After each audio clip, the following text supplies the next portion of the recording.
Você sabia que o álbum que definiu o thrash metal quase teve uma capa com uma mão segurando um facão saindo de dentro de uma privada?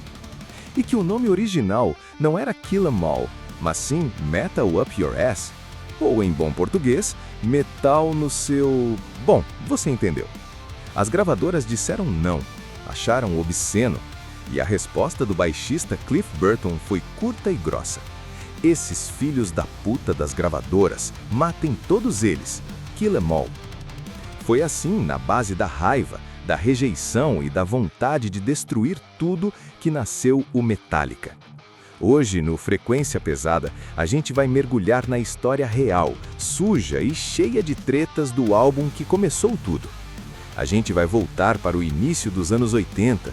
Vamos falar de demissões brutais em estações de ônibus, de mansões assombradas usadas como estúdio e como 4 moleques cheios de espinhas e movidos a álcool barato mudaram a música pesada para sempre.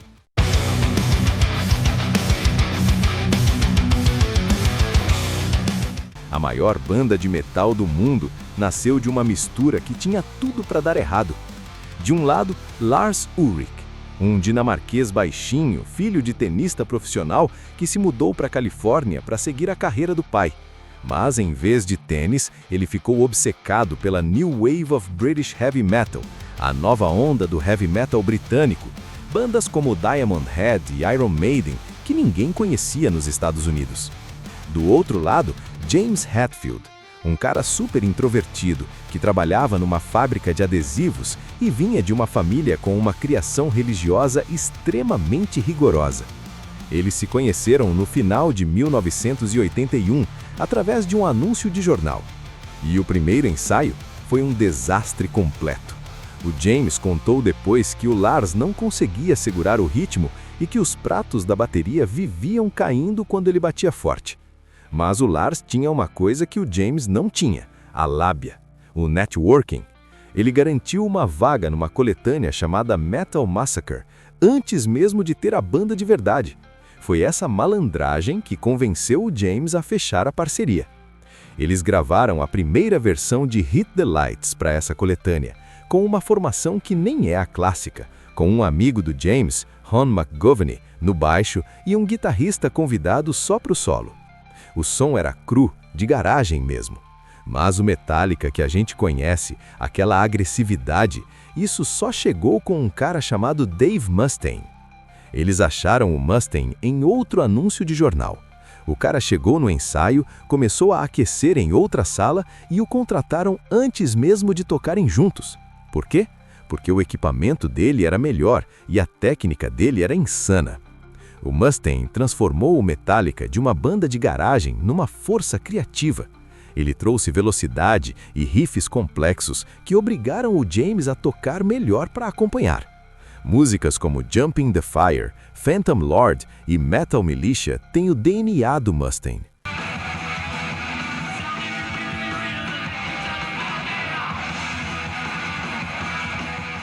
A clássica The Four Horsemen originalmente era do Mustaine, chamava The Mechanics, era muito mais rápida e a letra falava sobre fazer sexo num posto de gasolina e não sobre o apocalipse. Só que tinha um problema gigante. A banda bebia tanto que ganhou o apelido de alcoólica. E o Mustaine era o tipo de bêbado violento e imprevisível. Eram brigas constantes. Teve um episódio bizarro onde o Mustaine soltou os cachorros dele para cima do carro do baixista Ron McGovney. O James chutou o cachorro para defender o carro e o Mustaine partiu para cima dos dois. O Ron McGovney não aguentou a loucura e pediu demissão no final de 82. A banda estava por um fio. O Metallica precisava de um baixista e eles encontraram um deus. Num show no Whiskey a Go Go, Lars e James ouviram um som que parecia um guitarrista virtuoso fritando no solo. Quando olharam para o palco, era um baixista ruivo usando calça-boca de sino e agitando a cabeça loucamente. Cliff Burton. O Cliff não tocava baixo só para marcar ritmo. Ele usava pedal de wah-wah, distorção, fazia solos e harmonias. Ele era um músico clássico treinado. O Lars e o James ficaram desesperados para ter o Cliff na banda. Mas o Cliff mandou a real. Ele odiava a cena de Los Angeles, achava tudo superficial e comercial. Ele deu um ultimato. Eu só entro na banda se vocês se mudarem para minha área, em São Francisco. Desesperados pelo talento do cara, eles toparam. Em fevereiro de 83, o Metallica se mudou para a Bay Area, onde a cena thrash estava realmente nascendo, e foram morar numa casa caindo aos pedaços para focar só na música. Com o Cliff no time, eles conseguiram um empresário, Johnny Z, que bancou a viagem deles para Nova York para gravar o primeiro álbum. Eles alugaram uma van e cruzaram o país. A viagem foi um pesadelo. A tensão com o Mustang estava insuportável. Eles quase morreram num acidente na neve e culparam o Mustang, que supostamente estava dirigindo bêbado. Quando chegaram em Nova York, a decisão estava tomada. Na manhã de 11 de abril de 1983, sem nenhum aviso prévio, James e Lars acordaram o Mustang, que estava numa ressaca desgraçada. Eles entregaram uma passagem de ônibus só de ida para Los Angeles e disseram: "Você está fora." Uma viagem de 4 dias de ônibus de volta para casa. Foi nesse ônibus, cheio de ódio, que o Mustang começou a escrever as músicas do que viria a ser o Megadeth. Na mesma tarde, o Lars ligou para o Kirk Hammett, que tocava no Exodus. Diz a lenda que o Kirk estava no banheiro quando atendeu o telefone. Ele voou para Nova York e fez o primeiro ensaio. O Kirk teve uma tarefa ingrata. A banda obrigou ele a aprender os solos que o Mustang tinha escrito porque os fãs já conheciam das fitas demo. O Kirk manteve o início dos solos, mas colocou o estilo mais melodioso dele no final. Finalmente, a gravação. Eles foram para Rochester, Nova York, num estúdio que ficava dentro de uma antiga mansão colonial que todo mundo dizia ser assombrada. Eles não tinham dinheiro para hotel, então dormiam no chão do estúdio. E a gravação foi outra batalha. O produtor, Paul Curcio, era acostumado com rock clássico e pop. Ele não entendia o thrash metal. O James e o Lars queriam os amplificadores Marshall no volume máximo, no talo, para distorcer tudo. O produtor ficava tentando abaixar o volume e limpar o som. Eles tiveram que lutar para manter a sujeira. O resultado, lançado em julho de 1983, foi o Kill 'Em All. O som é seco, a produção é crua, o vocal do James ainda é meio agudo e adolescente, mas a energia é inegável.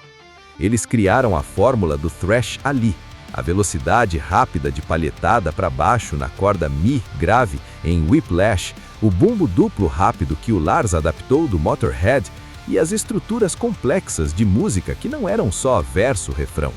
E claro, tem o momento de brilho puro do Cliff Burton na faixa instrumental Anesthesia Pulling Teeth, que é basicamente um solo de baixo com distorção gravado em uma tomada só. Genial!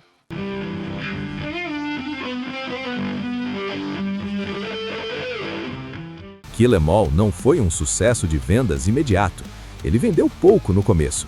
A primeira tour foi brutal, abrindo para a banda Raven, tocando para plateias no interior dos Estados Unidos que não entendiam aquele barulho e achavam que era Motorhead tocado na rotação errada. Mas quem ouviu e entendeu virou fã para a vida toda. O álbum pavimentou o caminho não só para o sucesso gigante do Metallica, mas para todo o Big Four e para o ecossistema da música pesada na década seguinte. A verdadeira história desse álbum é a história de uma colisão de forças. A raiva caótica do Mustang, a ambição do Lars, a disciplina do James e a erudição musical do Cliff Burton. É um monumento à juventude, à raiva e ao poder do metal. E aí, qual é a sua música favorita do Kill 'Em All? Você é do time que prefere a velocidade do Mechanics do Megadeth ou o peso de The Four Horsemen do Metallica? Deixe a sua opinião aqui nos comentários. Gostou? Então já se inscreve no canal e ative o sininho para não perder nenhum conteúdo. Espalhe o som e até a próxima!